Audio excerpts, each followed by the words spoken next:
5, 4, 3, 2, 1. Two white Muslims. Go. Assalamu alaikum. Wa rahmatullahi Wa barakatuh. My name's Junaid Rahim, And my name's Muhammad Yusuf Bashforth. and affectionately we're known as... The Two White Muslims. You know, there's a few good reasons for that. Firstly, Well, there are two of us. secondly, We're white. and most importantly, Alhamdulillahi Rabbil Alameen. We're both Muslim. we're broadcasting live from the British Muslim Heritage Centre. Here in Whalley Range in sunny Manchester. Well, it's not always sunny. Well, it is Manchester. Assalamu alaikum. Wa rahmatullahi. Wa barakatuh.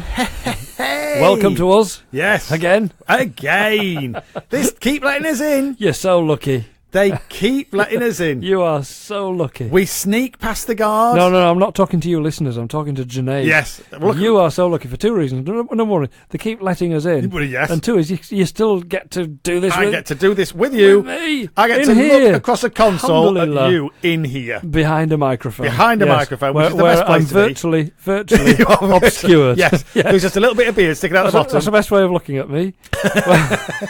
Yes. Almost completely obscured. Yes. Oh, excuse me. Oh, you look so well. Oh, thank you very much, Eddie. Yes, thank I you can very barely much. see any of you.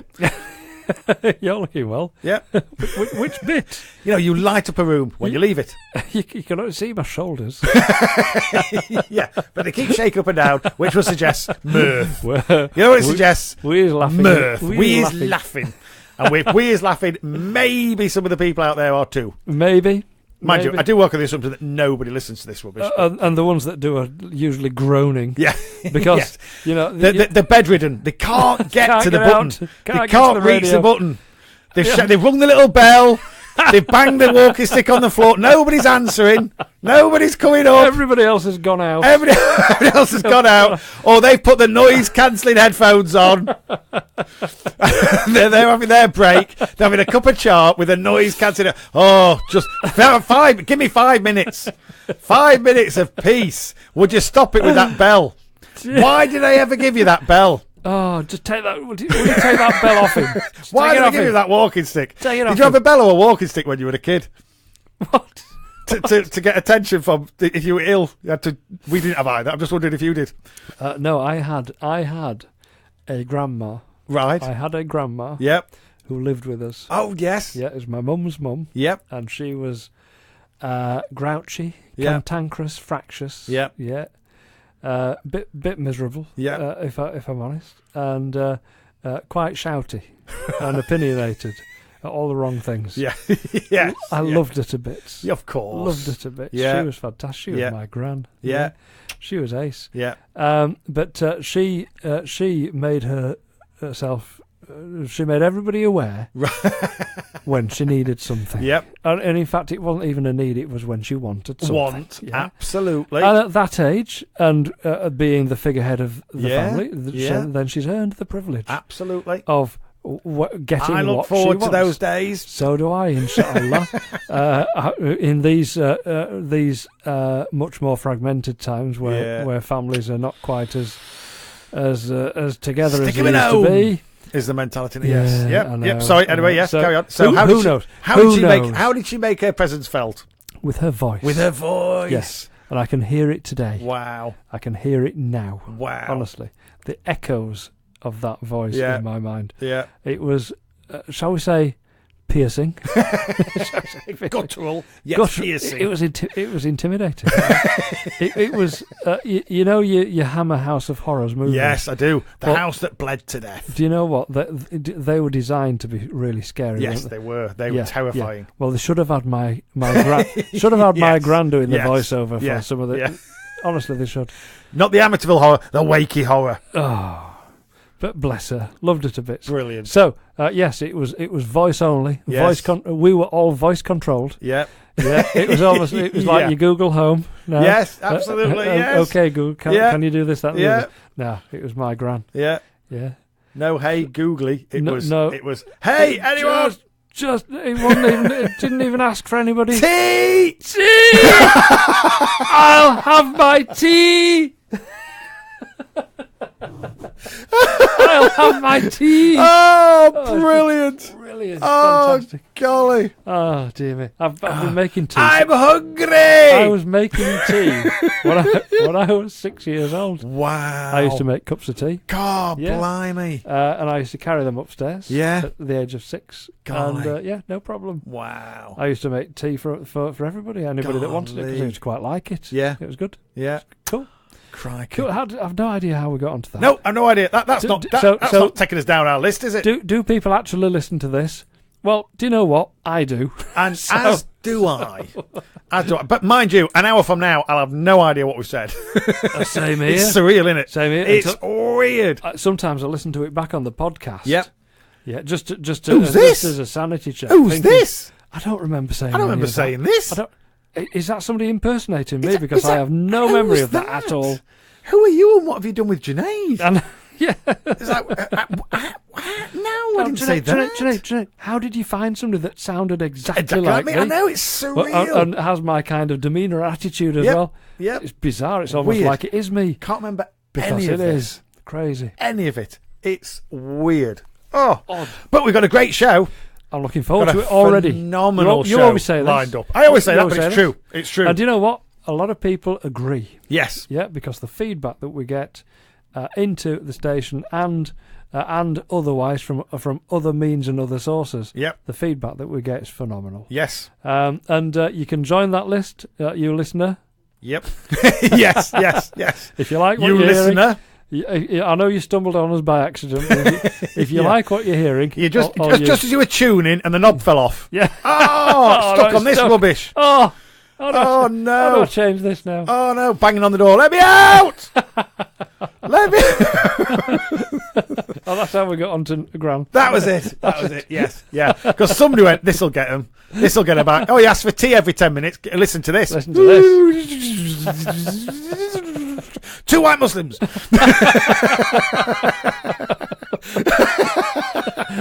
That'll shut you up. That'll shut them up. I'm gonna don my my noise cancelling headphones and have a cup of cha. Have a cup of tea. Oh Anyway, so dear. what have we got in store for us today then? Right. With a few things about Ryanair. Okay. With a few Have they things been about in the news, Ryanair. have they? They have. They've had a few things happen, both of which mildly amusing. Okay, cool. Weird, one of them. Weird where you just think, oh, you would never expect that to happen. Uh-huh. Weird, mildly amusing. Good. One of them is specific to a plane. One of them specific to a passenger. Okay. So we've got a few things about Ryanair. And then we've got an awesome Dutch dude.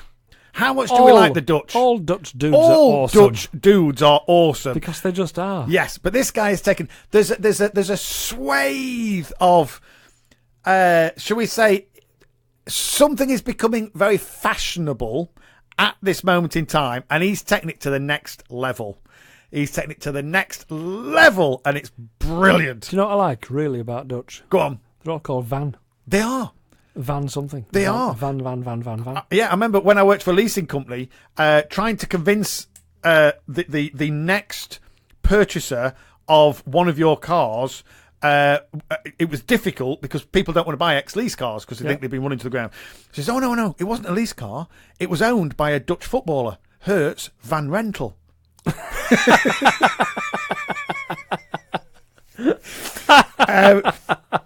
We've got a chap popping the question, and how does he know what he's getting himself into? First of all, no, evidently not.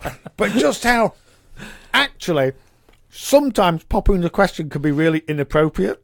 Okay. If you do it in the wrong way. This is it's one way, the temptation is to go, oh, and then you go, no, that's wrong. It's like crime in multi-story car parks. Wrong on every level. Wrong on every level. Do you know what we should do one day? Go on. Yeah, because we don't often open up about our personal lives. No, we don't. We do open up about our faith and religion. Yes, we do. And we open up about that because it's fantastic. Yes. And we love it. Yes. It's beautiful and brilliant. Yep. And it's something that should be shouted about from the rooftops. Yes. Our faith and religion is fantastic. Yep. But we very rarely open up about ourselves. True. And our personal lives. Yes. And, well, there's a good reason for that, and that's that our better halves would say, I like my anonymity. I enjoy anonymity, yes. Don't even talk about us. Exactly. And I can't help but talk about her sometimes. Yep. Because she's funny. Yes. Life is funny. In every way, she's funny. Yes. But what we should do one day as an exercise, I'm going to tell you on air how I popped the question. And I will do the same. Inshallah. Yes. Keep listening. Yes. I'm going to write this down so that we don't forget. Listener, I'm going to tell you that story. Because mine is in my head beautiful, but actually just funny. Mine will make you fall off your chair laughing. What do you expect from me? Well, exactly. Exactly. Was it romantic? No. Was it quite a beautiful experience for either of you? No. I just want to do this now. So do I. But that's it. I'll just finish the list, but I'm writing this down as we speak. I'm writing it down as we speak, so I don't want to forget this. If we get time, we'll get to this Absolutely. by the end of this show. This will keep them listening. Then there's been a white nationalist tweet. So as soon as you hear white nationalist, my little eyes roll back into my head. One of them again. For goodness sake. But it's just about the double standards and the ridiculous. Anyway, there's been a white national tweet, which we might, if we get a chance, we'll have a little chat about that. And then you think you're having a bad day? Okay. Get ready, my friend. Something that's been found off the coast of Edinburgh, and it's one of the things where you just go, wow, that's amazing. Look at that. And I'm sure it wasn't amazing when it happened, but looking at it now, whoa, that is brilliant. We've got a Tory councillor, and you are just not going to believe what they've done. Okay. And unfortunately, you will believe what they've done.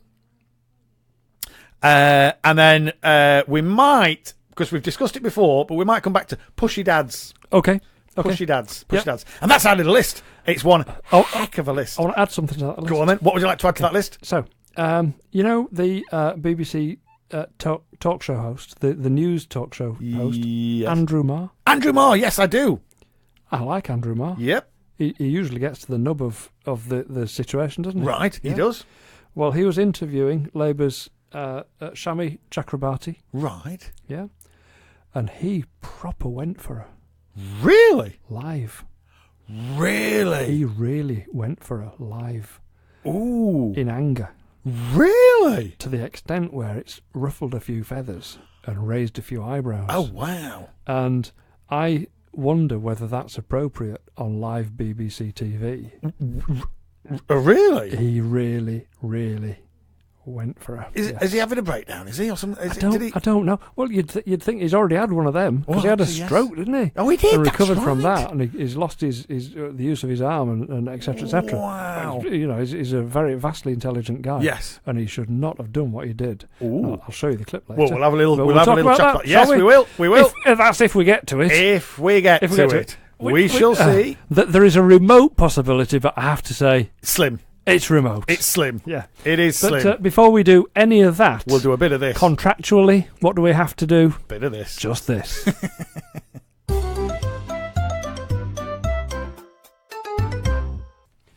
Assalamu alaikum. Wa rahmatullahi. Wa barakatuh. Oh. Ryanair in the news again, yes, they are. Yeah. We're going to talk about purgatory. Okay. Purgatory. Have we got a dictionary? No. Can we identify what purgatory actually means? Go on, because I just assumed it was when really horrible things happen. Well, it's kind of I understand it to be in a state of not knowing. You're just held in a place where you don't know whether it's going to be good or it's going to be bad. Right. I thought it was a religious thing, and it was basically referring to. This is a religious thing. Okay. You're in purgatory. Yes. Yeah. And it's a case of. You're kind of in the state where you don't know whether it's going to be good or bad. Yes. And I guess to us as Muslims, that's the state before judgment. Yes, absolutely. Takes place. Yeah. I might be wrong about that. I might have had the wrong interpretation of that word all of my life. And if you've got a dictionary up on your phone, You might be about to correct me. I'm afraid I'm going to correct you. I don't apologise. Cool. Okay, no, don't apologise. I can just... The two white Muslims are still right. Yes. Just half of them. Okay.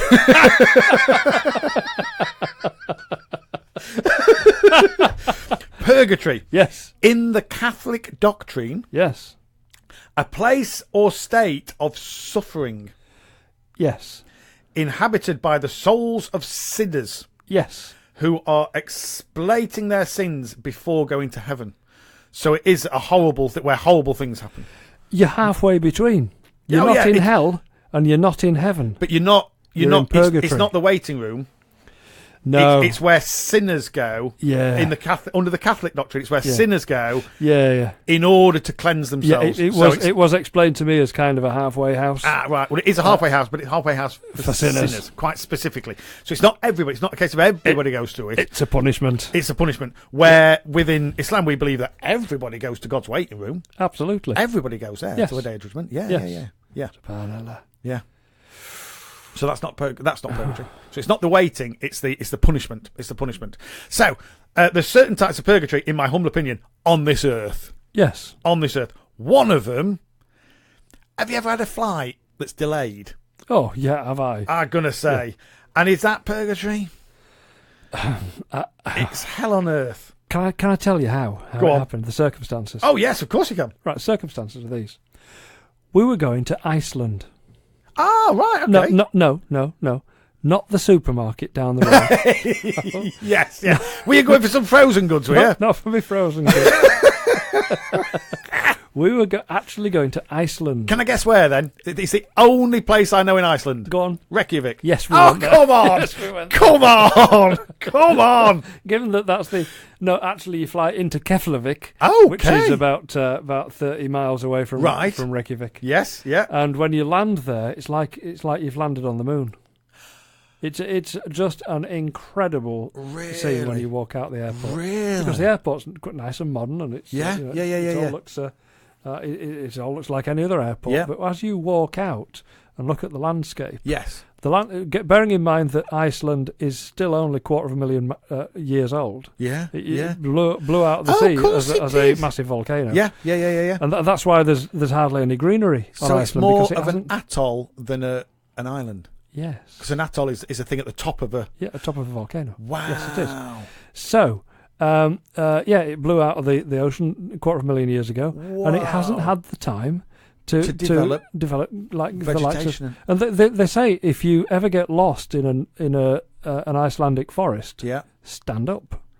Because you're going to be bigger than the trees. And honestly, that's the case. That is the case. That's the case. Because they don't have forests, because they haven't had the millions of years that we've had to develop earth and soil vegetation and that grows into and then they haven't had it.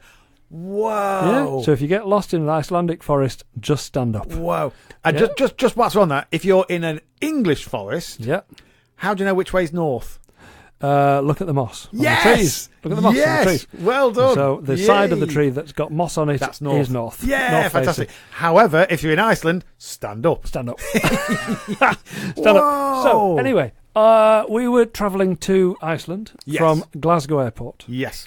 So the flight was at something like 10:30 a.m. So we set off at 5:30. Silly o'clock in the morning, 5:30. It's probably even before that it would have been. No, it was 5:30. Oh, okay. And in hindsight, it should have been a bit before that. I see. Right, okay, yes. And when I got to Scotch Corner, where you would naturally just turn off, and go over the A66 towards Jedburgh, and then up that way. Yeah. I kind of missed the turning, and I carried on up north, and it wasn't until I got to Newcastle that I realised. I've made a bit. And you've gone past the A66 and the A6. I've made a bit of a boob here. So you're heading into Edinburgh now, rather than Glasgow. That's exactly what happened. Oh, it's exactly. We carried on up the A1 and got to Edinburgh, and then had to go across to Glasgow. Yeah. Now I was in my Cavalier. My company red Cavalier. Vauxhall Cavalier. I was in that, There was myself and the two kids. Yeah. My wife and her sister. Oh wow! Yeah, we went as a Group family of unit like five, that. yeah. And we were all in the car, suitcases in the boot. Yeah, and off we trotted. Yes. Got to Edinburgh. Looked at the clock, and I was thinking, it's 9:30. Oh! Now you know the distance between Edinburgh and Glasgow. I do. It's only about 30 miles. Yeah. 30 miles. About 30 40 miles. And if you average 30 miles an hour, yeah, there's a good chance that you'll make it. Yes. What kind of speed do you average at that time in the morning? 10, if that. Now, I broke the land speed record on the M8. Yeah. I was overtaking, undertaking, beeping people. I was just determined because, you know me, I don't have a competitive bone in my body. Yes. But what I have is 100% punctuality. Yes. Yep, you and me both. I cannot be late. It's the Brit inside us. Can't do it. It makes me physically ill and uncomfortable. If I am late. Yes, absolutely. And particularly if I'm late for a flight with 5 people on board. Yes. Going on our jollies. Yes. Yeah, yes. And I was in a real state. Yep. So anyway, we got to the airport, and as we walked into the airport, we heard over the tannoy, last call for the Bashforth party, last call. Whoa. The plane is boarding now at gate so-and-so, so-and-so. And we ran to the check-in desk and said, we're here, what do we do? They took our suitcases, and they went through, they checked the passports, checked the tickets. That's it, and said, you better run. Yeah. And we set off running, bearing in mind I had an 18-month-old, little Boo was 18 months old. Yeah, yeah. Dragging her along. The other one was more difficult because she could walk for a second. At least I could carry the little one, but the other one we had to just like should be 6 or something. Yeah, we had to just running through the airport, and as we were running, last call for the Bashforth party boarding at gate so and so. Where's gate? And we ran to this gate. We were panting, for breath, short of breath. Yeah.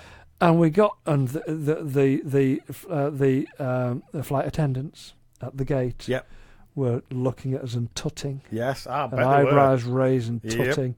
They ripped my passport off me and looked at it and then thrust it back in my hands with some frustration and anger. And I get that. I understand. I'm all right. Completely understand because punctuality is important. It's all right, love. I understand. It's fine. Yeah. So we walked down the gantry, into the plane. Everybody was already sat there. Yeah. Yeah. And they were all tutting and huffing as well. If looks could kill. Oh, really? Honestly, it was terrible. And you never board from the back, you always board from the front, so you have to look everybody in the face as you It was, honestly, I've never been so... And it's like, you know how wives are like. Yeah. And sister-in-law. Yeah. Yeah. It was like a case of... So, what's wrong early. with you? What's wrong with By you? By all accounts, we're early. We're here. Yeah. We're here. What's wrong with you? Yeah. Flight doesn't go until 3 seconds time. 3 seconds time. 3 seconds. I think you'll find we've got seconds to spare. This is early. It was a case of, there's your seat. Sit down, put your seatbelt straight on, and let me help you with the strut the overhead luggage stuff. And then the flight attendant sat down. Yeah. Ready for takeoff. Yeah. Yeah. Cabin crew. They'd already done your life vest under your seat and the delaying tactic. They'd done all of that. Yeah. Done all of that, and then we waltzed on. It was like tut all the way up the plane. Yeah. So we sat down, and the aircraft almost immediately started to reverse. Wow. And taxied back, and it kind of spun itself round, and it was about to head off towards the runway. Yep. And it stopped. And the captain said, "Ladies and gentlemen, this is your captain speaking. We have a problem with the plane, and I'm sorry, we cannot fly. We ain't going. We can't fly." Wow. So I'm going to. He didn't say, but whatever the word for parking a plane is, I'm going to park I'm up again. Park. I'm going to park. I'm going to reverse park here. I'm going to park my jumbo. Yeah. Here, and I'm going to have to deplane you all. Wow. We're going to have to wait for another plane to come. So I cannot take off in this plane. Yes, with only one wing. I thought that's all right. I don't mind that. It's better safe than sorry. Absolutely. When you're in a a few hundred tons of metal Yep. 30,000 feet up. You want it to be right. Absolutely. Otherwise, it's going to be a disaster. Yeah. So you don't want a pilot who takes a chance, do you? No, no. Do you know what I mean? Who says, I'll be right. I was okay with that. But, however, everybody on that flight, who did they blame? Right, it's your fault, isn't it? It's my fault, of course. If you would have been here, even 10 minutes ago, we'd have been up now. We'd be up now. It was We'd be off. exactly what people were thinking. Yeah. I could see it in the faces that they were thinking that. Clearly wrong. Clearly wrong. Absolutely. But that's what they were thinking. Yeah. And, I've never lived that up. So, delayed, I had an 18-month-old Yeah, and a 6-year-old. Should have been 7 or 8 by then. 7 or 8. Oh, 7 or 8. okay. Yeah. Would she? Oh, yeah, she should be 7. Yeah, 7. 6. She'd be 7. She'd be 7. Sorry, yeah, I'm thinking. 18 months to 7. Yeah. So, all of because the 18-month was still on bottles. Yes. Yeah, she was feeding a bit of food here and there, Yeah, but essentially she wanted milk. Yeah. So we bought some cartons of pre-prepared cow and gate milk. Yes. Yeah, so we bought those cartons and we packed them into the case, of course. Oh. So yeah, we were in Glasgow Airport for 6 hours. And they wean theirs on Iron Brew, don't they? Yeah, they do. Yeah. So they won't have milk there. No. 6 hours with no feeds. Oh. Yeah, no nappies. Oh. Yeah. We had a couple. We had a couple in the hold. But you know, in the bagging case. But everything else is. Bearing in mind, it's only a 2-hour flight. Exactly. You've done everything based on, let's say, 4 hours max. Yeah. And we were delayed for 6 hours. So I know how frustrating it is to be delayed in an airport. Yes. If that answers your question. Yes, absolutely. Absolutely. Yes. And we've had a few as well. I remember in my youth, when I first started flying, being delayed for 20 hours. Purgatory. Yeah. I remember more recently, but it's actually quite funny. Purgatory. It's purgatory. More recently, when we went... I was delayed, therefore I was a sinner. Exactly. But more recently... Well, I must have done something wrong to suffer this. And more recently, when we were going... It was a couple of years ago, but when we were going... We were taking the kids to Disney. Hang on a minute. Have we got an apple pie? We will have one somewhere. No, I'll do that later. We were going to Florida, going to Disney. And I remember the flight was cancelled. It wasn't delayed, cancelled. Your flight has been cancelled. What? You will be flying tomorrow morning. Wait. What? No, we will not. But of course, we're there in shorts, albeit to the knee. Yeah. But shorts and t-shirts, waiting to fly out to Orlando, Florida. Yeah. And very long story short, hours of delay, going from this place to that place to that place. And eventually, we managed to get on a flight, which is 6 hours later, but that will at least get us in the next morning, rather than having to wait to the next morning. And then we were having to spend the flight went to Philadelphia instead of directly to Orlando. Yep. Then from Philadelphia, we would so it was flying today. We'd then have to stay in a hotel overnight. So I'm on Booking.com trying to book a hotel, blah, blah, blah. And then we'd get an internal flight the next morning, which would get us there that day, rather than us flying out the next day, which would in effect put another 24 hours on the flight. So, long story short, we delayed for about 6 hours, and then we get a flight, but the flight is to Philadelphia. Okay. We're in shorts and t-shirt and flip-flops.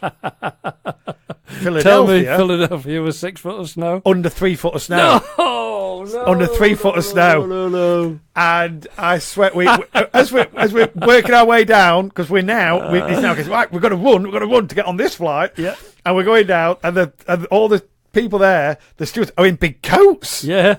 And we worked our way down, and they're in flip-flops and long shorts and a t-shirt. And the lady went, "You're not dressed for the weather." And I went, "I'm dressed for the weather in Florida." Yes, I am, love, but just not this weather. And she went, "Oh, why? What's happened?"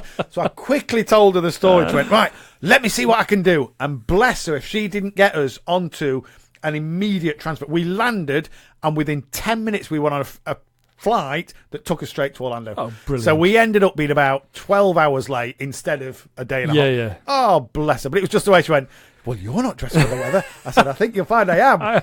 Just the weather for Orlando, Florida." Oh, so delays happen. They do. And occasionally you find out why you were delayed. Okay, yeah. And I remember many years ago when we were delayed for 20 odd hours, it was because they'd reversed, the big thing that they load the luggage onto. Yep. They reversed it into the plane. What? And it was like your man said, well, we're not taking off then. Oh, well, I can't take off in this one. But check this out.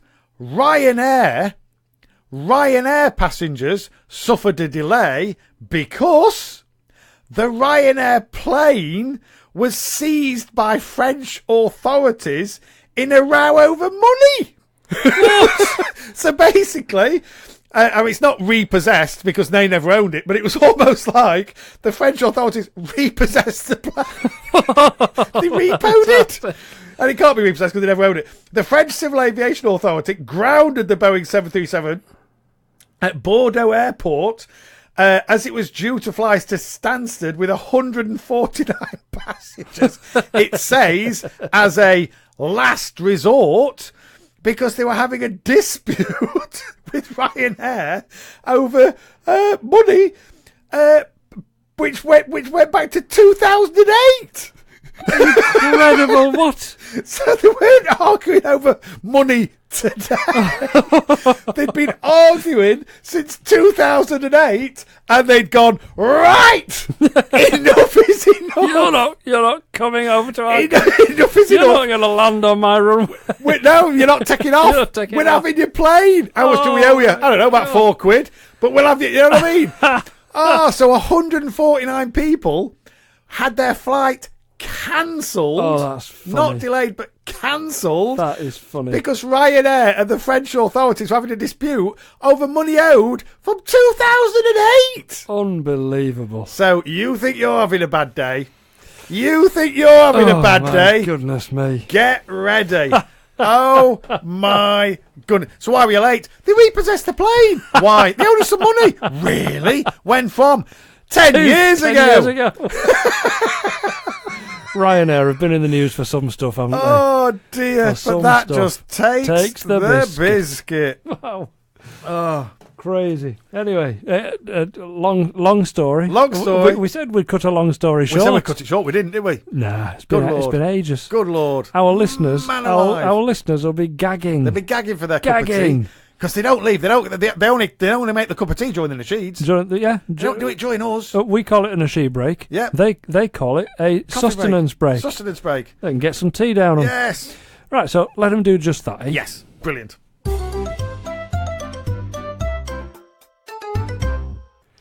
Assalamu alaikum. Wa rahmatullahi wa barakatuh. Welcome back. Welcome back, Junaid. Welcome back. Thank you very much indeed. That's and all to right. you, sir. Oh, thank you. And to you. No. To you, sir. To you, sir. To you. To you. To you. It's the Islamic Chuckle Brothers. To me. To me. To you. Oh, it's just Chuckle Brother now, isn't it? Yeah, it is. Oh, sad that, isn't it? Bless him. One of them gone. Yeah, him gone. Oh, dear. Comes to us all, you know. It does. It Comes does. to us all. It does.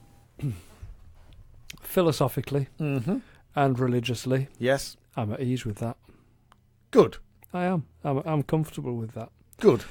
I sometimes think about death. Yes. As we're encouraged to do. Well, but yes. but we're encouraged to think about it in a positive way. Well, we should be encouraged to think about it in a Oh, positive yeah, way. yeah. A lot of people in our communities are encouraged to think about it in the most Fear the negative. grave! You are going to be punished. You are going to burn in hell. I thought God loved me. Hang on a minute. That kind of became the deep south of America. It did. We did go a bit deep south there. But that's the message. Toes all the same length. Toes. All the same length. I married my cousin. I got 3 toes babies. Yeah. Can I introduce you to my... We should say that in these communities. Can I introduce you to my wife? To my wife and my sister. Turn around, just the one person there. Same person. Wait, there's just one. Oh, yeah. Oh, sorry, I get it. Yeah. We've got to be careful. Got to be careful with our communities. Actually, certain sensitivities, Junaid. We can't be accused of poking fun at our interbreeding communities. Absolutely. So anyway, but you were about to say where something. were we? The whole point was you were about to say something. What was I going to say? I have no idea. Oh man, I have no idea. What happened? What were we talking about? Should we talk about the coolest Dutchman ever? No, yes. Yeah, okay. Well, yeah, if I think about what I was going to say, I'll bring it up later. Okay. Yes. Yeah. Yes. This guy. I mean, his reason for doing it, I will open by saying, in my humble opinion, not a good one. Okay. No, but what he's doing, brilliant. Okay. Brilliant. He's just the ultimate. He's a quintessential Dutchman. Yeah. Everything about him. He's what's called a positivity guru. Is he called Van? I'm sure he will be. I'm sure we'll find out he's called Van. But he's a positivity guru. Now, we've been referred to as gurus before. Yes, we have. That's only because they can't spell charlatan. That's right. Yeah. You can't spell freak. Can't spell freak. Is that double E? Is it? Or is it EA? I'll tell you what, I'll just say GURU instead. That's easier. Oh, but there seems to be a trend of people, and I'm now doing the air quotes, but people can't see it, identifying as something. Yeah, no, please. Don't get me on this one. Sake. I want to identify as a fridge. I can't. Identify as a, and I'm not. As you say, we shouldn't be casting aspersions here. I am not casting aspersions, but there are some people who identify as a man when they're not. But now people are saying that they are because they identify as it, and there's men identifying as women, but they're not. And then it goes to the But then it goes to the ludicrous. Maybe I'm just too old. Maybe it is. Maybe it's I'm just too set in my ways. Yeah, could be. Maybe I've just been a man for too long. Yeah. And I'm just kind of comfortable with it and set in my ways. Surely. That I just don't understand. Yeah, surely there's only a couple of genders. Yeah. But apparently there's like 72 now. 50. I'd like to think there's 57. I'd like to think we've gone all Heinz. 57 varieties. There's 57 varieties. Yeah. Well, listen. Having said that, there's something like 70 odd, and I've heard that said before. 70 odd genders. Yeah. I went out after 3. No, there isn't. Yeah. Let's go. We know there isn't. There's 2. There's 2. There's two. That's how we were created. Yep. That's how it is. Yep. And if you feel uncomfortable with that, then it is nothing to do with your gender that is making you feel uncomfortable. Absolutely. It is the way that you psychologically. Yes. There was there was a thing on TV a little bit back, and it was about people who've taken it to. Sorry, we're digressing now. But it's where people have taken it to the ultimate degree. Us? Really? Us? Digress? Digress? Surely not. No. Digress is my middle name. How do you spell it? What's your name? I'm T. Ruble. Well, that name spells trouble. But if some people, and they've taken that to the nth degree, where they've, shall we say, had surgery, and are now saying, "I want it changed back." I want it back. Oh, because I don't feel good. I thought I would feel good. I don't feel good. Oh, well, it wasn't that then, was it? However, you then go to the, in my humble opinion, ridiculous point where.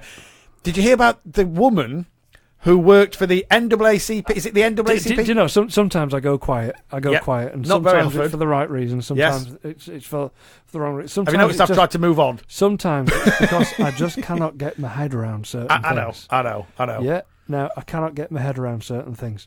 And when somebody says, I want surgery to change from what I am into the opposite. I'm just move on. Okay, but then they say, no, I want it reversing now because I don't feel comfortable. Because you were never going to feel comfortable. That's the thing. That's where some people are now saying, we need to be careful with this. The only surgery that I believe would have been appropriate in that case would have been brain surgery.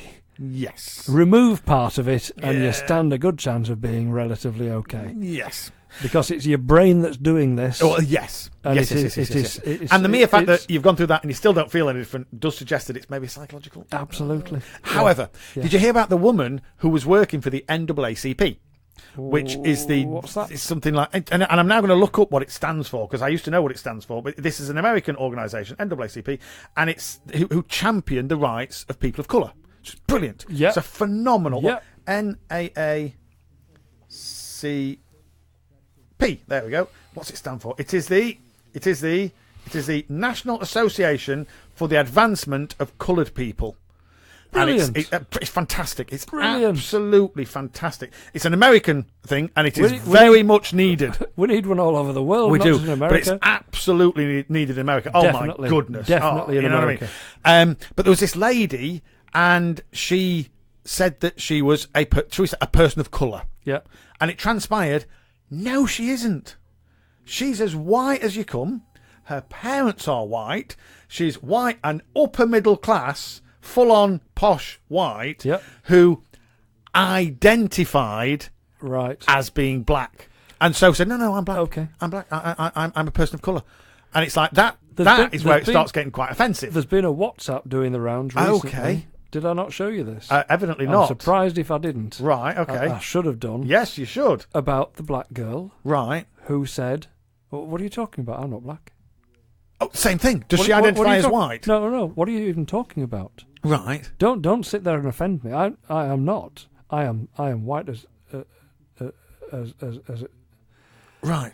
So what she's got is a lot of attitude. What she's not got is a mirror, is what you're saying. Yeah. Right. Okay. Well, and I'm not trying to be offensive. That No. If you look in a mirror, you are something. No. She has got a mirror. Right. And she still flatly refuses to believe. Right. That she's black. Right. When she actually is. Right. And then she gets quite. I've got to be very careful. Yes, here. and let's she gets quite offensive and quite insulting about towards people of colour. People of colour. That's terrible. It's horrible to see. Awful. Horrible. And so, but it was interesting that people of colour got offended because a white person identified as a person of colour. Yes. But are happy to then say, yeah, but a man can identify, and it's all getting mixed up. Where it's where and it's the gradual unpicking of the fabric of society by individual. Anyway, Dutchman. Okay, I only do that to introduce Dutchman. I only do this just to bring in, and what is his name? It's got to be Van something or other. Yeah. Where's his name? Emil Rattleband. Brilliant. It's nearly a van. It's a great name. Great name. Has started a legal fight because he identifies as being 20 years younger. Oh. Oh, what?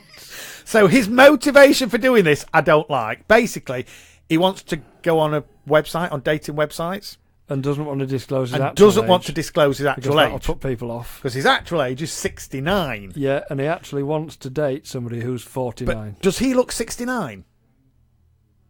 Can you see? I would say no. No, he doesn't. He does not. And he says, well, I don't identify as 69. I identify as 49. 49. And so, and he said, motivational speaker and positivist Emil Rattleband compares his bid to alter his age to that of changing gender identity. Oof. Okay. I guess legally it might have a point. But this is where he's doing it people almost as a joke, I think. Yeah, to demonstrate. How ludicrous it all a is. 69-year-old Dutch positivity guru who says he does not feel his age has started a battle to make himself legally 20 years younger on the grounds that he is being discriminated against on a dating app. I love his thinking. It's brilliant. And clearly it's got to be a joke. Yeah, it's got to be done. Good on him. Got to be done just to make a point. Good on him. He's making a great point. It is right that he makes that point. Just because you might identify something doesn't make you that thing. No. I could identify as a rhinoceros. It don't make me a rhinoceros. And I know that we're going to get bad press here because people are going to cut that bit out and they're going to say, oh, they don't believe in. I'm trying to shoot. I saw another thing on WhatsApp. Another thing on WhatsApp. Are you ready for this? Diets. Right. Yeah. Okay. Eat grass and nothing but green leaves. Okay. Yep. Yeah. Yep. And you'll lose all your weight. Yes. What do hippos eat? Sorry, it took me a second there. What do cows eat? What do cows eat? Cows. Yes, it's the size of them. What does an elephant eat? Yes. Yeah. Yeah. So eating grass and green leaves doesn't necessarily mean well and good. that you're going to be svelte. Yes. Svelte svelte like physique of a racing snake. Oh. So I keep telling that to my missus. Right. You just carry on eating your salad, love. But the thing is, right, so when I am 69, I am limited? Says Emil. Yeah, okay. If I'm 49, then I can buy a new house. Yeah. Drive a different car. Yes. I can take up more work. Yeah. When I'm on dating apps and it says I'm 69, I don't get an answer. When 49, with the face I have, I will be in a more luxurious position. I therefore identify as 49. And he's taking it a step further. Because doctors can associate you a physical age, can't they? Yes. So you could be 40 but have a physical age of 69. Yes. You know what I mean? Doctors have told him. A bit like me, for example. Yes. You look very good for your age. You are 21, aren't you? You are 74. Yeah, you are 78. That's it. Yeah, sorry, I went the wrong way there. I ruined that one. Cut, edit. Doctors have told him that his body was that of a 45-year-old man. Yep. And therefore, he wants to identify as that. And so you kind of think, he makes a valid point. We are ageist in this society. Yes, we are. He can't get a new house. He can't drive certain cars. Yep. He wouldn't be able to wear certain clothes. That's right. He wouldn't be able to get certain jobs. Yep. And he's saying, I want all that. So I now identify as 49. Make me 49. Well, can't make you 49 because you're not. Well, that bloke wants to be a woman. Actually, and he's not. But he wants to identify as a woman. Yeah. She wants to identify as a man.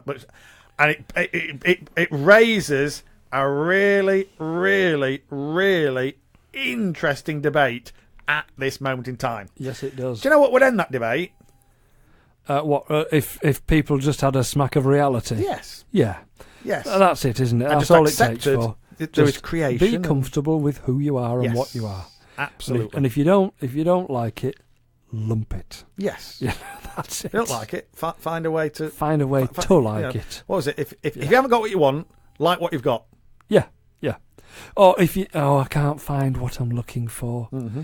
You're clearly looking for the wrong thing then. Absolutely. So if you can't find it, it's not. All men are horrible because I keep all these men that keep coming up from Irish to all horrible. Might want to change your bait, love. Not all of them, love. Yeah. Not all of them. Might want to change your bait. Yeah. Yeah. What are you attracting? Where are you meeting them? In nightclubs. Oh. Well, let's think about that for a second. What you want? I want a man who reads and drinks coffee. Maybe you go to a coffee shop. Go to a library. Go to a library. Go to a library. Yeah. You know what I mean? Yeah. I mean, I know we're being facetious now, but I want intelligent conversation. You're not going to find that. You're not going to find that in a nightclub. No, not in a pub. It's just not. You know, the last time I screamed into somebody's ear, it was my grandma. You know what I mean? That's not a nightclub.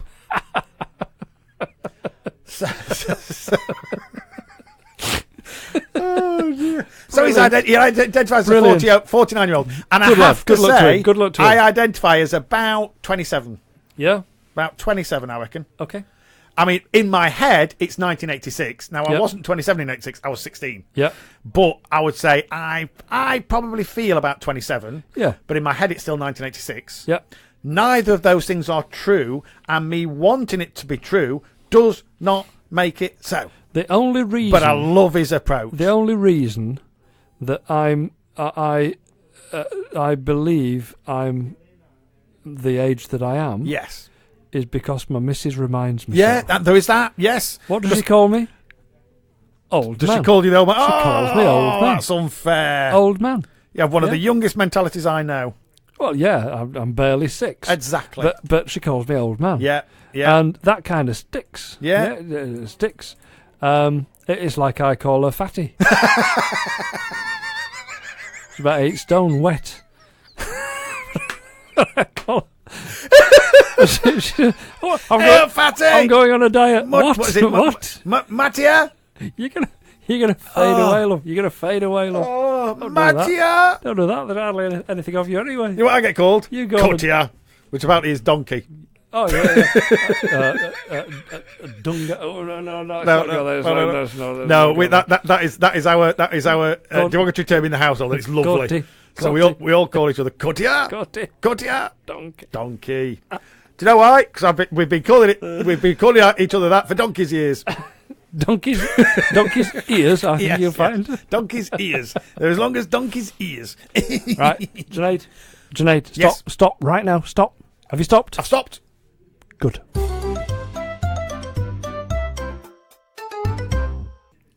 Here we go again. Here we are. Assalamu alaikum. Walaikum salam. Oh, You don't work this way. Go on, you start.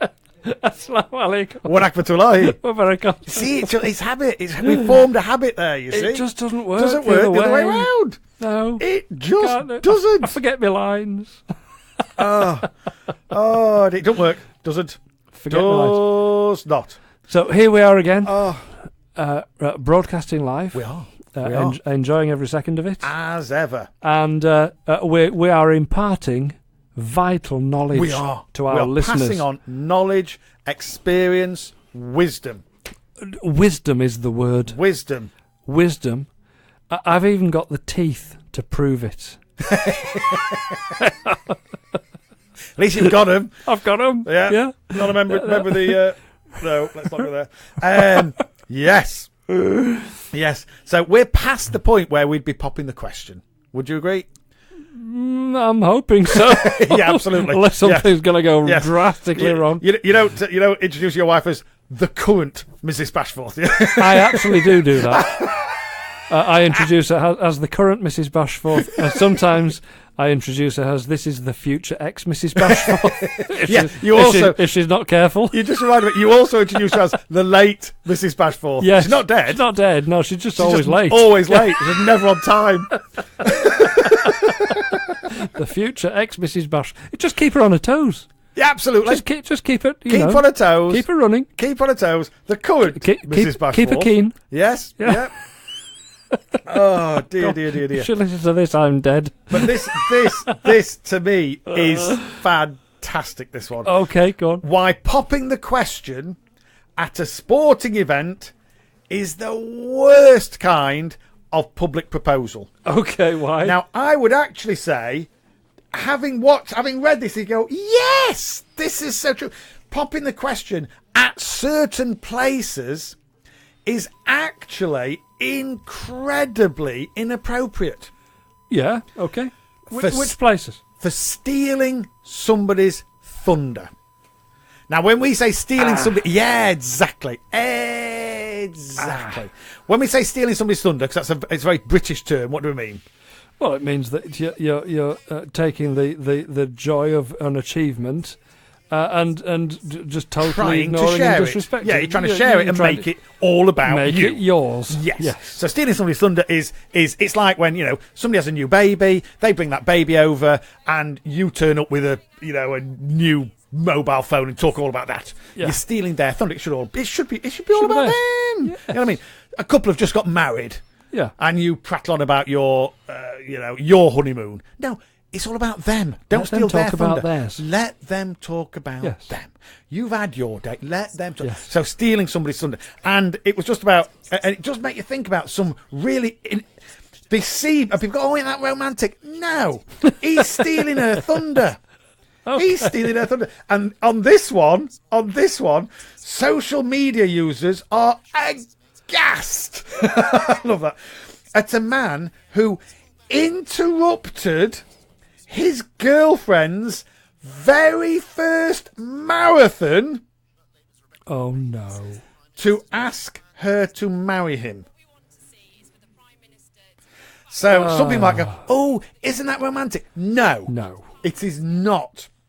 So sections of the internet have been aghast at the latest example of a public proposal at an inopportune sporting moment. In this case, Jersey firefighter Dennis Galvin interrupted his girlfriend's first attempt to run a marathon by leaping over the barriers, kneeling down in front of her and asking her to marry him just as she hit the 16-mile mark. Okay.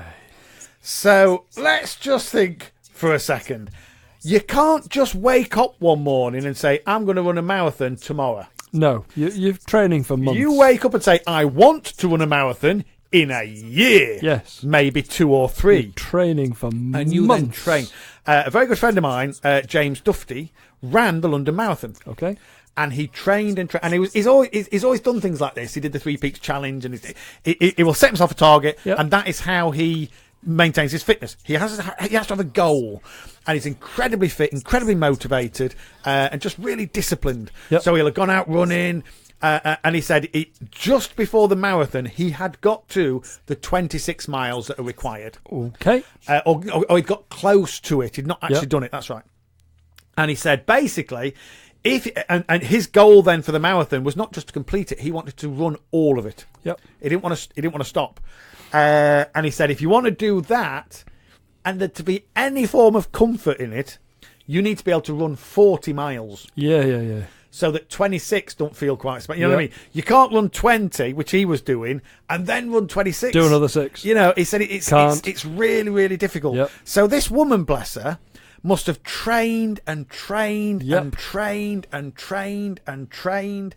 And on her debut, her very first marathon, he jumps out 2/3 of the way through and says, "Will you marry me?" And as somebody quite rightly said, how did they phrase it? It was absolutely brilliant. I'll come back to that. So when Caitlin Curran said yes and seemed delighted at the turn of events, a lot of observers questioned whether Gavin had really picked the right moment. Had he really thought about for a romantic gesture? The proposal was captured on video by Galvin's cousin, Kathleen Figley, some stupid name, and has been widely shared on social media to much derision.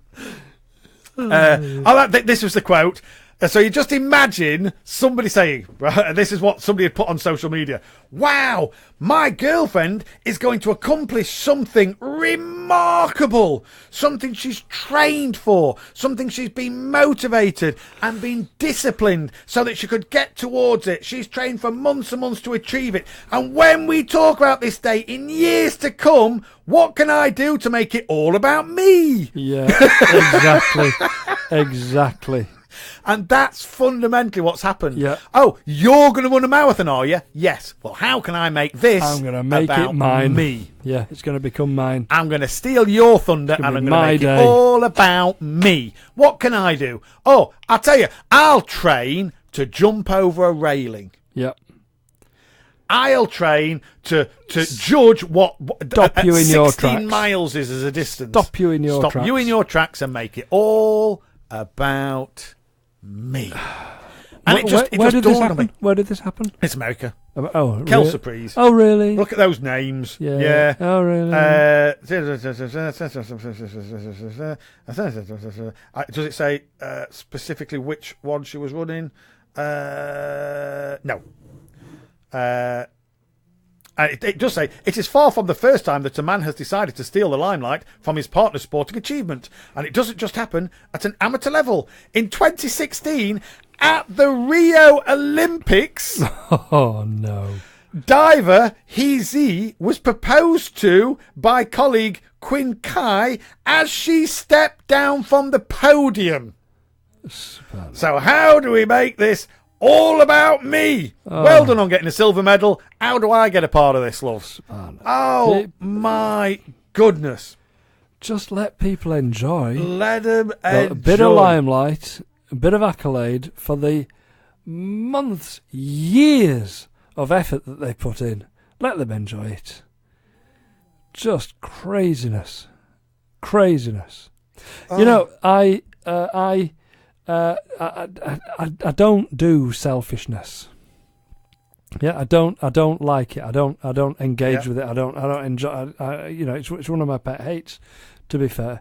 But that is selfishness in the extreme, isn't it? Where you just go off and just make it, as you say, it's all about me. Yes. Yeah. Yes. You've achieved something amazing here. Yep. But this is now about all me. about me. Now they've got one that's the opposite. Okay. Here, the opposite. However, it says perhaps the true hero of the public proposal at a sporting event. We need to consider Francisco Gilabert. Okay. Now, I don't think we should be talking about Francisco Gilabert. We should be talking about this other dude. But Gilabert was refereeing the match between Antofagasta and Everton. Okay. In Chile's Primera División, and Antofagasta midfielder I should have just said, and a bloke from somewhere. Midfielder Eduard Bello opened the scoring for his side within just 2 minutes. Wow. He then grabbed something from someone in the dugout, jumped into the stands to reveal that it was a ring, and proposed to his now fiancée. Okay. So he stole his own limelight. Yes. He said, I've scored after 2 minutes. I saw that clip. Oh, really? I actually saw that happen. Do you know what the referee did? Go on. Gave him a yellow card. Yeah. Yeah. You're not allowed to leave the pitch without He's not allowed permission. to leave the pitch. Yeah. Showing absolutely no room for sentiment, Gillibert duly showed Bello a yellow card when he returned to the pitch for excessive celebration. Yeah. Oh, my goodness. Yeah. But that's a lovely way of doing it. I am enjoying this moment. This is my moment, but I want to share it with my significant I want to share other. it with you. That's lovely. That's the but way. nicking their moment is tragic. It's tragic. absolute. It's tragic. Totally selfish. It's That's what it is. completely selfish. It's Totally. terrible. Shouldn't be allowed. These Should not be people- allowed. I get it's how you did it. It's how I did it. Of course it is. No, it's not. One day we'll get to our story. One day we'll share ours. And I promise you are going to fall off your seat. Oh, yeah. By the way, you've prefaced this, and I can see your phone flashing already. Yeah. Is that the good lady saying, "No, you're not"? No, you're not. You're not. There's no way you're talking about that. No, you are not. Not with another listener out there. Not with another listener. Oh dear.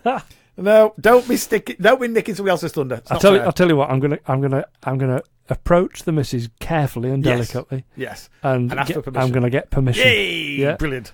Whether that permission will be granted or not is entirely up to her. What is it? There's nothing to do with me. I can assure you. What is the rule of thumb? You should actually apologise rather than ask for permission. Yeah.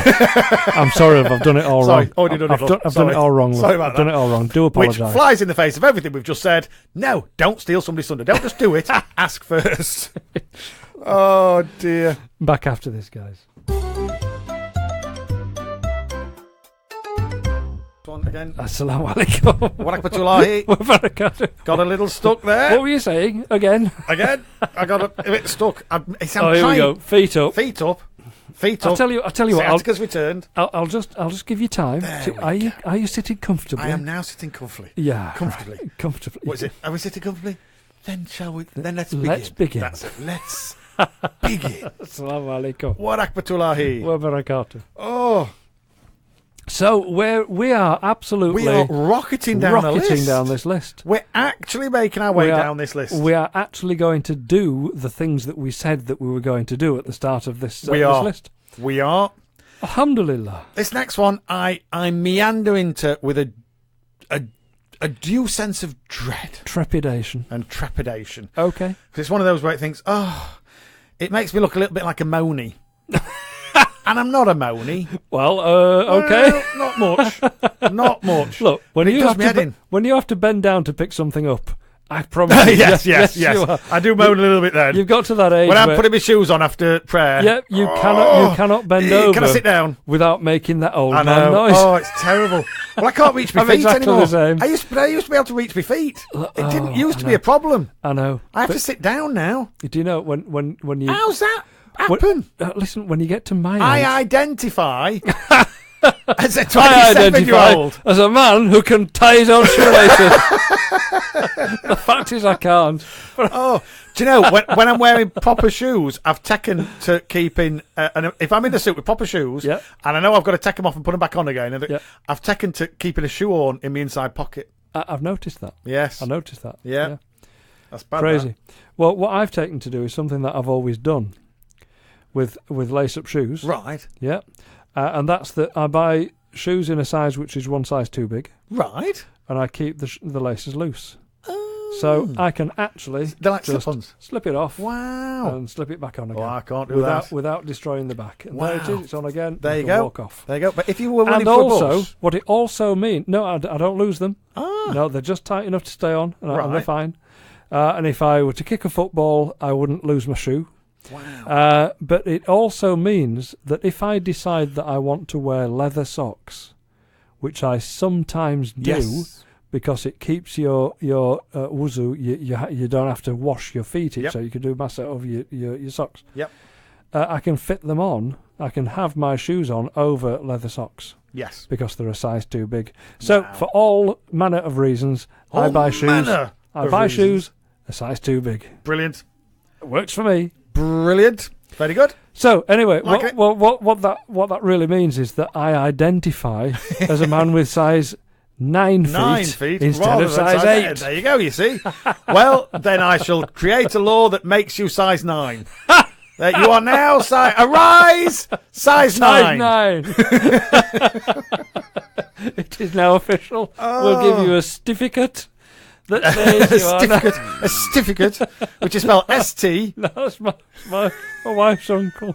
He can't say certificate. Really? Never since I heard him say it. He says certificate. Certificate. A certificate. Oh, I used to have a problem with shoulder and soldier. Oh, yeah. Which, to be fair, and Skellington. Skellington. Yeah, a Skellington. Yeah. A lot of people do that one. Get that one. one. Oh, I also have a problem with this. Okay. I have a problem with this news. Am I going to have a problem with this as well? I think you might have a problem with this one as well. It's just one of those. I mean, first of all, it includes America and Trump, so there's a due sense of dread just in that, and I can feel all the energy being sucked out of the room. But on the same day that Trump was asked about his use of the word nationalism, in one of his speeches, and he said that question is racist. How dare you ask me that question? Just by asking me that question, that's racist. Okay. So somebody said, when you say nationalism, what do you mean? Well, that's racist. You're being racist now. And that was his defence against using the word nationalism with its undertones. And he said it was racist. On the very same day, a white nationalist with ties to violent extremism announced on Twitter that he had just arrived at the White House. Yes. Okay. Yes. Had he painted his face orange to fit in? Yeah, but left his eyes. Yes. So even as Donald Trump decried as racist a reporter's question about the president's recent claim that he was a nationalist. So he declared himself to be a nationalist.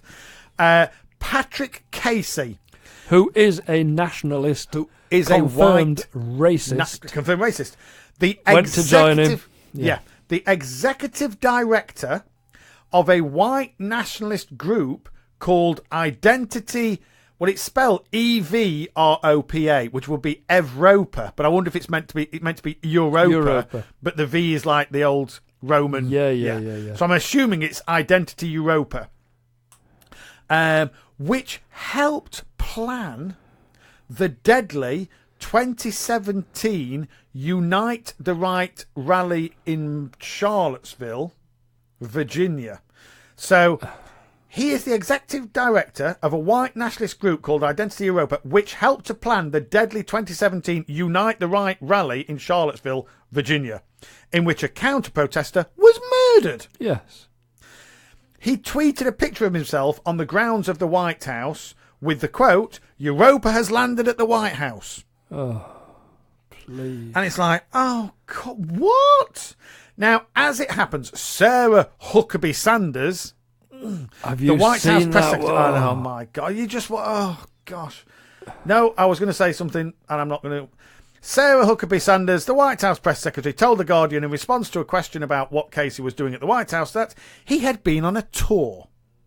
Okay. In an emailed statement, she said he was one of more than 25,000 people who came to the White House Fall Garden tour, which is open to the public.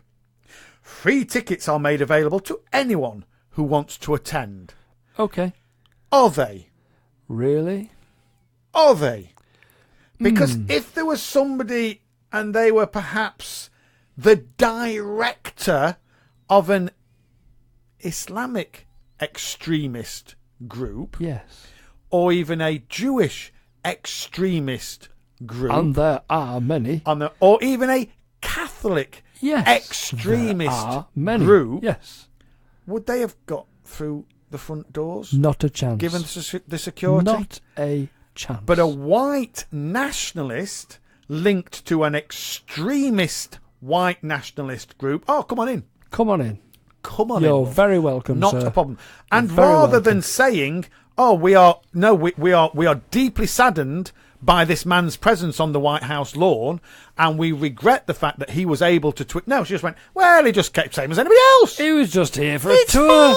It's all right. It's okay. It's fine. We welcome people of all... Now, it says here, Casey is not a stealth figure in the white nationalist movement. In October, he told NBC News that he was on a mission to take over the GOP. Now, the GOP is what they call the Republican Party. GOP stands for Grand Old Party. Yeah. So GOP, yeah, the Republican Party. He also attended the Conservative Political Action Conference, a mainstream gathering of conservative activists that takes place in Washington on an annual basis. So I just find it, it's just, I don't know. It's just the major double standards is what I have an issue with. Yep. And the absolute acceptance of white nationalism in America at this moment in time, I find a little unsettling. I find it downright scary. And when you compare that to how would white nationalists be treated in Liverpool? They'd be treated in exactly the way that they ought to be treated. And how would white nationalists be treated in Manchester? Exactly the same way that they ought to be treated. Because we've reported on it in the past. Yes, and we have. how would white nationalists be treated in Glasgow? Exactly the way that they should be treated.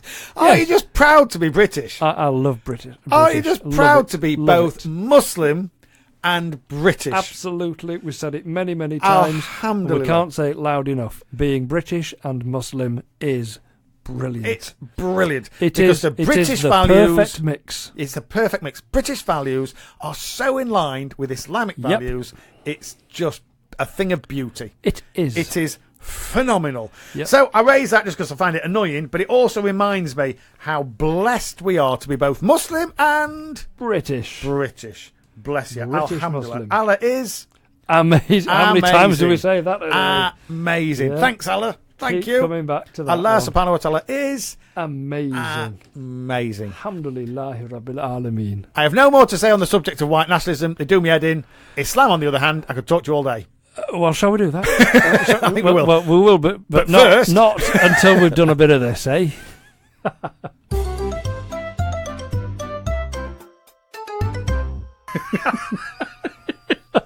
Let me try. Madness. Let me try. This is madness. Assalamu alaikum. Wa rahmatullahi. Wa barakatuh. Hey, we did it. Don't work that way round. It feels unnatural. Assalamu alaikum. Wa rahmatullahi. Wa barakatuh. It's like when you put your socks on the wrong feet. What? It just feels wrong. Growing up. I mean, socks on the wrong feet. Yeah. It means that you've put them on somebody else's. Yeah, exactly. No, I swear, as we were growing up, and my mum reminds me of this pretty much every week. Okay. When we were growing up, I couldn't understand how my mum knew which was the left sock and which was the right sock. Oh, my goodness me. Because as a kid, getting your left and right shoes was really complicated. Well, how and she never told me. Bless her. I'm just clever. That was brilliant. I'm just clever. Brilliant. I'm just clever. Oh, dear. Bless her. Brilliant. Brilliant. Oh, do you want a jaw-droppingly bad one now? Oh, go on. One where you just think, this cannot be. It cannot be true. And it is. Yep. It's in The Guardian. Yeah, it must be true then. It's in The Guardian. Yeah. And I've looked and I've seen it elsewhere. So not only is it true, but it's also verified. Yeah, absolutely. Been verified. Yep. Been verified. Now, it was at Bonfire Celebrations. Okay. So it's a few weeks old now. Yep. But Tory councillor wears blackface at Kent Bonfire Celebrations. Okay. And that was my reaction. I'm thinking, no, can't be. Now, there is a picture there. I'll show you a picture of a chap wearing what can only be described as blackface. Yes. And it's like, what? What is he doing? On so many levels. That's terrible. Why? It says, Heather Anglican School apologises for the error of judgment displayed by small number of PTA. So we want just him. It's just that he is a Tory councillor. and therefore should know better. Well, okay, I've a number of things to talk about. What Tory councillors should know and so what we'll they don't. just quickly go on about this one. A parent-teacher association for an Anglican primary school in Kent has apologised after members, plural, taking part in a well-known bonfire celebration, wore blackface makeup, among them a local Conservative councillor. What on earth are they doing? The Church of England school said a small number of people connected to the PTA had worn the makeup when they marched alongside the school's float at the celebrations in Eden Bridge on whenever it was.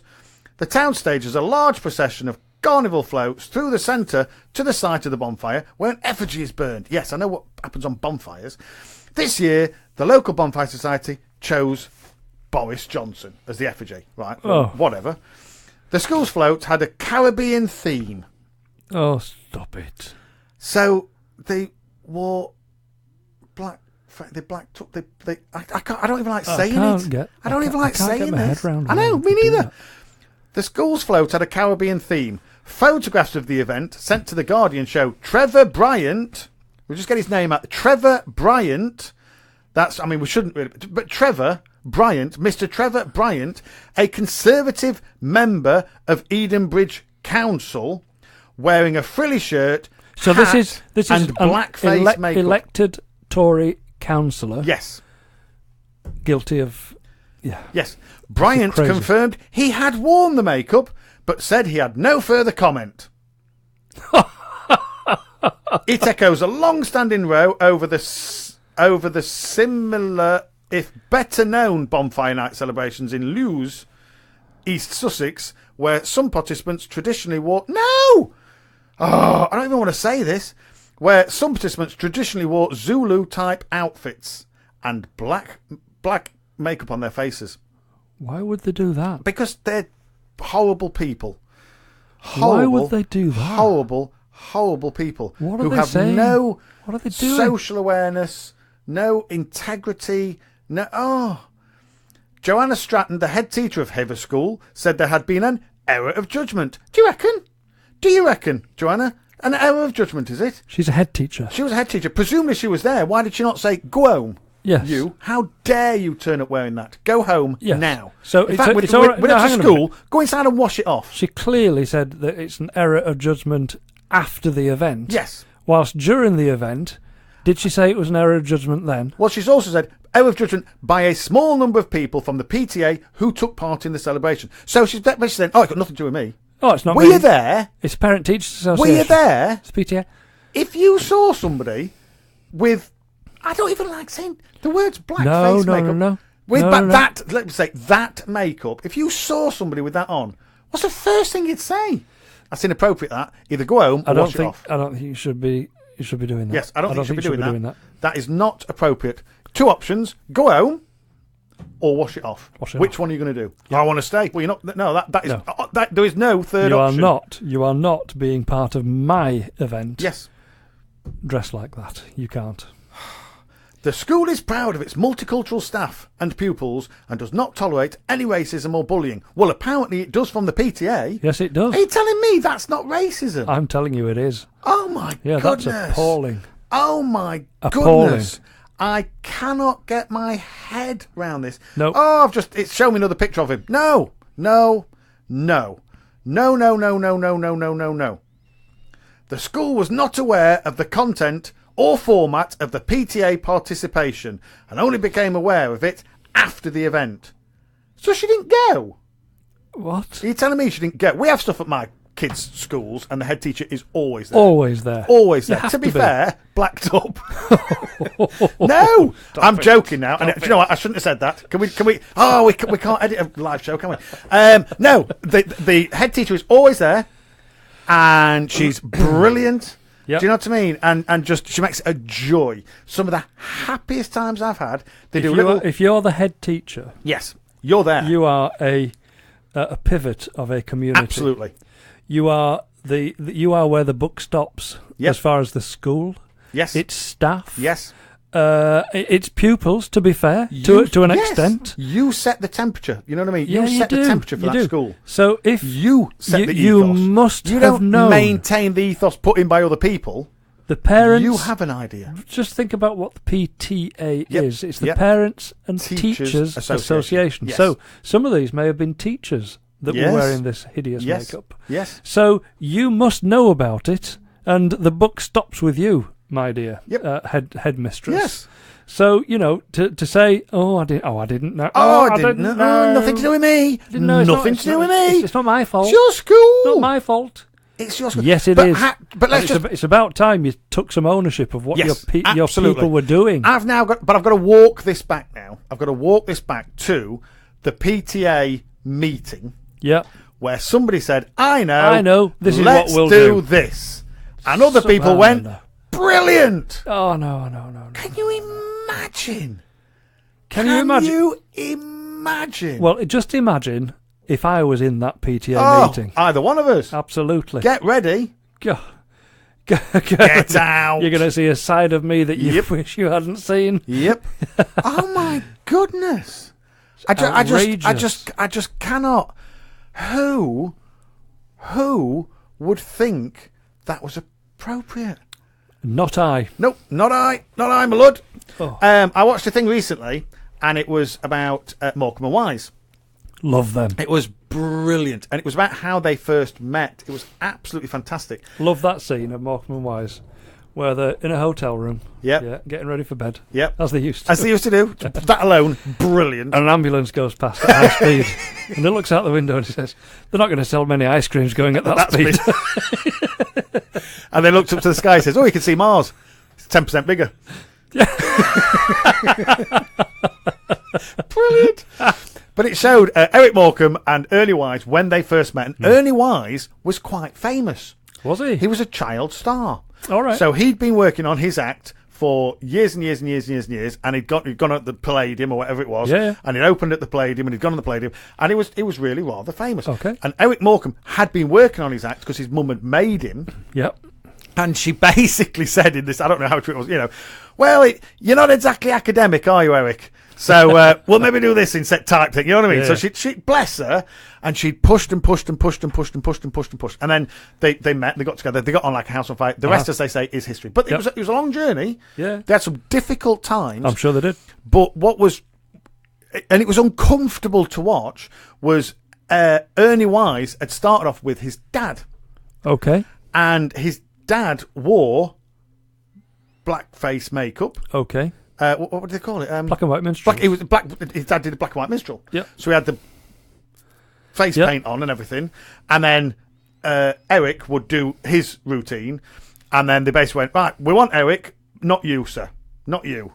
And this guy was gutted. But even watching it, even knowing that this is like from 60 years ago, when it was, I wouldn't say acceptable, but you know what I mean. It wasn't. Well, people did it. Let me put it that way. But seeing it now, it was uncomfortable. Even though what I'm trying to say is, it was a documentary type thing, replicating what had happened 60 years ago. Yep. That's what I'm trying to say. Yeah. And it was uncomfortable to watch. Yep. It was really uncomfortable to watch. Be. So for somebody in a PTA meeting to say, "Let's do that," have you got no social etiquette at all? Clearly have you not. got no? Clearly is not. Is there no filter? Is there no? I feel I'm going on. I'm going on. Sorry. I've reached a point where I'm boring myself. If I'm boring myself, I must be boring the people. There's a reason why you feel like you're going on. Because it's disgusting. No, because you're going on. Because I am. I am. It's riled me. It's really upset me. I can see that.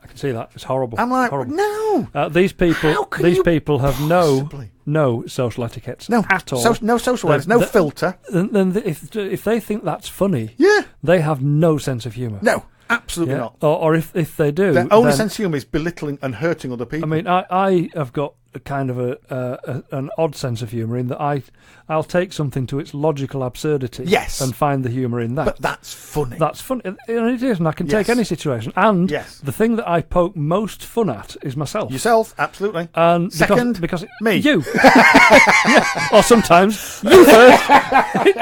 You first this time. Yes. Get ready. But because right that's round what you your do. That's what you are. Yes. And I'm okay to do that. And Yes. I'm comfortable doing that because I know that I'm blitheringly stupid and I can and poke fun at myself. We can make fun of ourselves. Absolutely. First. And we can make people laugh doing at so. the expense of other people. No, you can't do that. It's outrageous. Terrible. Absolute outrage. Terrible. Shouldn't be allowed. No. And if they were in here now... Ooh, get ready. Get ready. I'd be throwing things at them. They'd feel the sharp edge of your tongue, wouldn't they?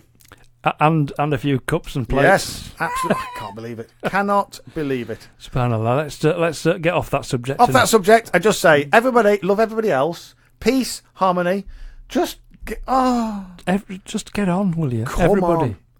on. We've made you into nations and tribes so that you can come to know one another. Absolutely. Not that you can come to take the mick out of each other or come to fight each other. Yeah. It's come to know one another. Yeah. We're all the same, you know. Yeah. We're all the same. Alhamdulillah. Yeah. Apart from the Germans. French. No, they're okay. I'm joking. Do you know? I mean, child. We better be careful. I know. I now need to explain myself. Rewind. I now need to explain myself. Rewind. I forget we cannot edit live shows. I now need to explain myself. Rewind. My son is going to Germany shortly. My cousin lives in Germany. And we are now best friends with Julien, our French brother, who was a fantastic So guy. we're just saying that for mirth. But I now, given the topic, feel the need to explain myself. Oh dear. We just love everybody, apart from Americans. Yeah, anybody. Well, no, some Americans are okay. Some are okay. Do you know what I like about Americans? Go on. They love my accent. Do you know what I like about them? Go on. 4,000 miles. Yeah, and a lot of water. Yeah. Nobody can swim that, can they? No, I love America. I was raised on chips. Clearly. That was the program, as well as the food. Of you.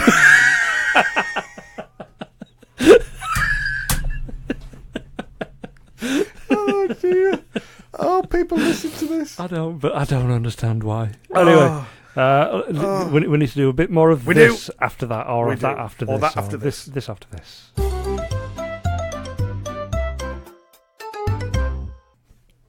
Assalamu alaikum. Wa rahmatullahi wa barakatuh. I feel like I'm leaning down. Have I broken this? Broken what? This. It just looks a bit weird.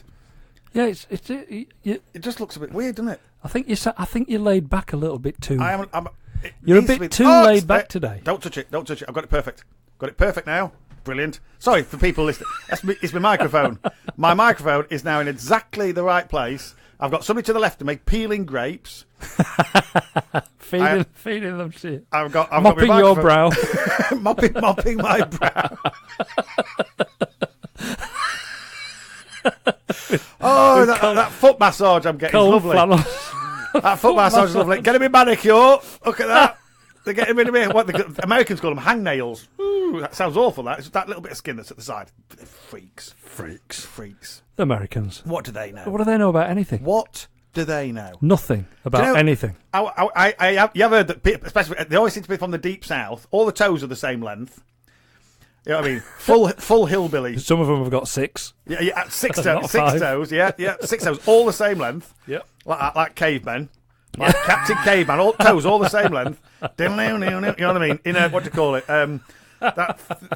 Dungarees with one strap missing, saying, "I speak American." No, you don't. I do. I speak American. No, you don't. No, you don't. You speak English. Actually, English with an American accent. Yes. That's what you speak English badly. Yes. You speak English very lazily. Yeah. When Jimmy Carr first went across to America to break America, and he'd go into these really rough, stand-up shows where people can, they heckle a bit. And they don't suffer any fools. And he walked in and said, my name's Jimmy Carr, and I am English, so technically I don't have an accent. Because I say, you speak with a funny accent. No, technically I don't have one. No, I don't have an accent. It's you lot. It's you lot. You lot. It's you. Speak with a strange accent. Brilliant. Oh dear. So speaking of strange accents, go on. How much do we love? We are from Yorkshire. We are from Yorkshire. We are. How much do we love Carmarthen? I love that place. I love it. Love it. It's a great place. Brilliant. Full of great people. And we've got a vested interest in loving that place as well. Are we going to talk about that? I suppose we could do. We could do. Yeah, we could. Yes, in fact, we could. Yes. Okay, so Junaid and I Yep. Have helped to manage and run a charity. Yep. For some time now. 6 years. 6 years. 6 years. 6 years. Good Lord. So as so we've helped to expand the charity. Yep. It does some very nice, good things. It really does. It has very recently started to open charity shops. Yay. And one of our shops is in Carmarthen. And we had a shop in there, yes. but we unfortunately the lease on the building expired, and we had to move out. So we say shop. When we say shop, what do we mean? Well, we give away books. We give away books. Yeah, so it's like a bookshop. Yep. So we open up shops that are a bit like Smiths or Waterstones or shelving, shelves, books, all sorted, categorised. Categorised, floor to ceiling. Yeah. Book. And we give them away. So anybody can come into one of our bookshops and take 3 books per visit. Per visit. Free of charge. Completely free of charge. You don't have to pay. Do I need to bring them back? No. No. Don't need to leave in the money? No. No. Can do if you want, but you don't have to. You can leave a donation if you like. Because we do need to keep the lights on. That does here. help us keep the lights on. So leave a donation if you wish, but other than that, no, it's free. Yes. So we also make books available to people who can't even make it into the shop. So we have volunteers who, if you're elderly, infirm, if you're disabled, if making it into town is difficult, we'll get one of our volunteers to drop some books off at your home. If you let us know via Facebook, or if you let us know via phone. Kind of things you want. We might struggle with specific books because we take books that have been donated in. Yes. But give us the example genre of book that you like, and we'll put a dozen books together and get those to you as well. And it was a brainchild of Yusuf, and started like 6 years. 6 years ago. Brilliant. And he's doing fantastically well. He's doing really, really well. So we now have bookshops. Well, we call them bookshops without a till. Yes. A bookshop where you can walk in and take them for free. That's not a shop. We can't call it a book giveaway. People, no, but it's free. It's a shop. We just don't charge you. Yes. And now what we've also done is started opening little charity shops to help fund giving away free books. Yes.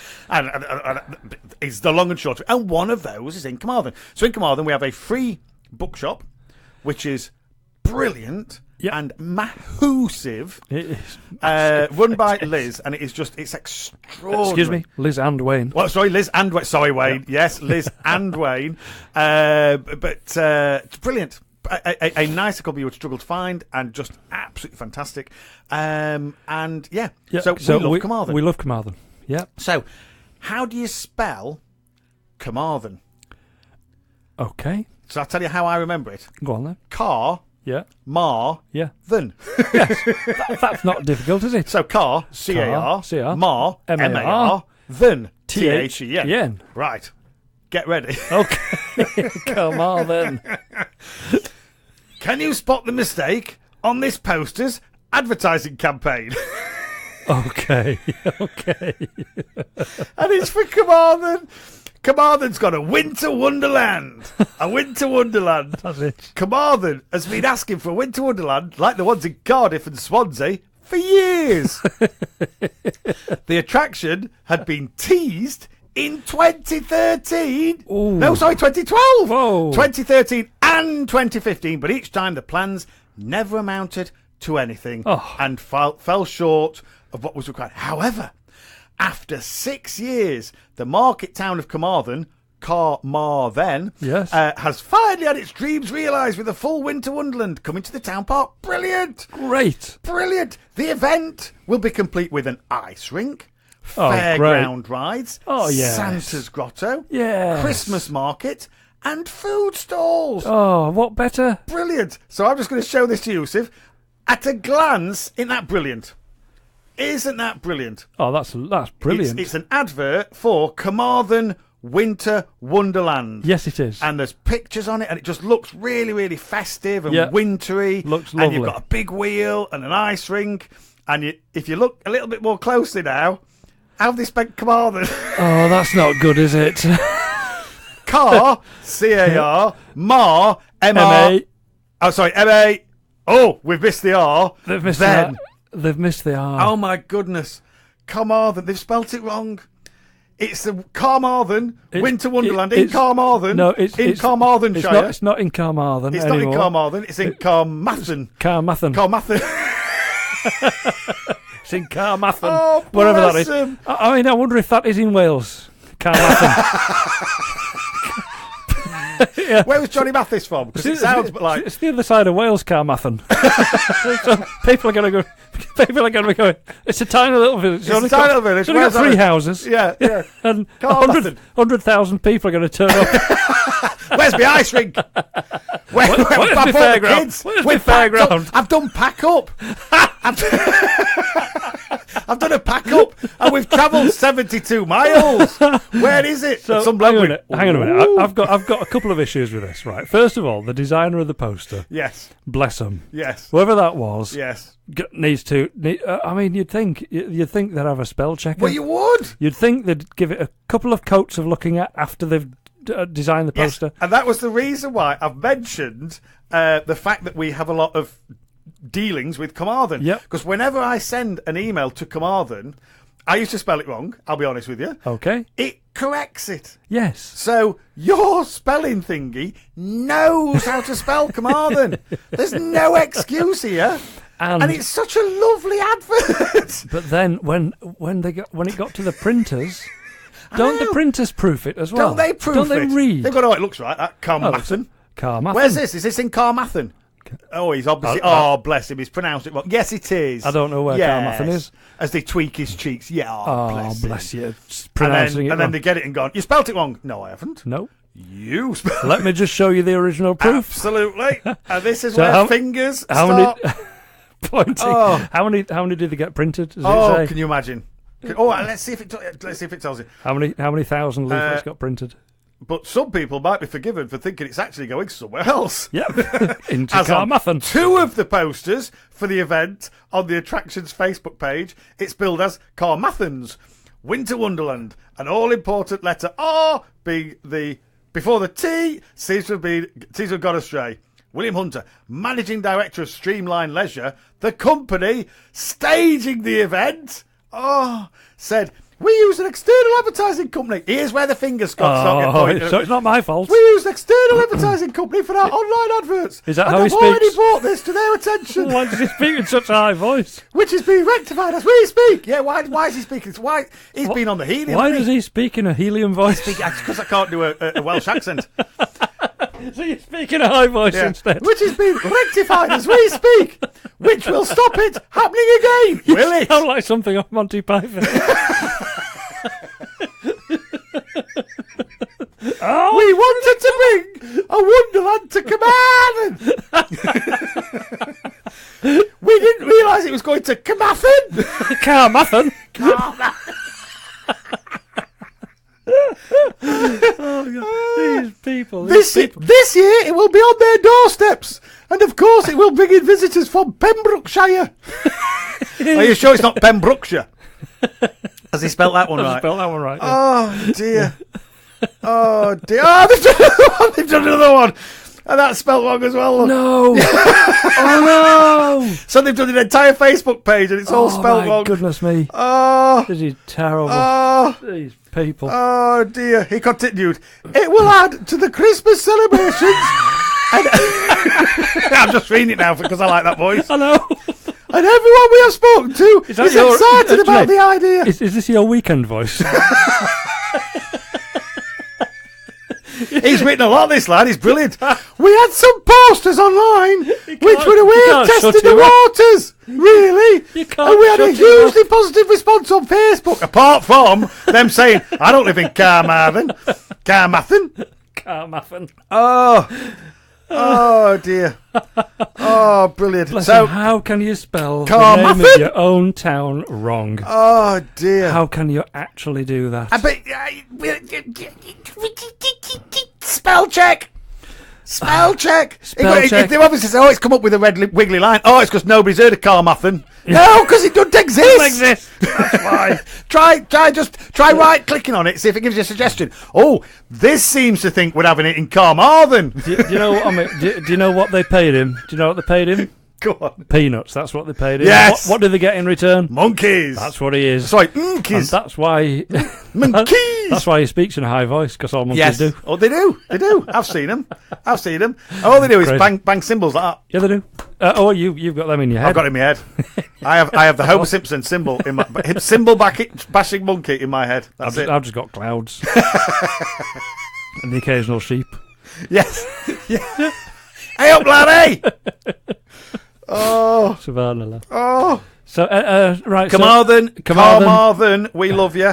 We love you, and I think you'll find in our little shop it's spelt correctly. It's spelt properly, but that's because it wasn't left to us. Had it been, might have been a different story. Who knows? Oh dear. Anyway, Junaid, I think we need to stop this frivolity just for a second. I think we do, and do a bit of this. I think we do.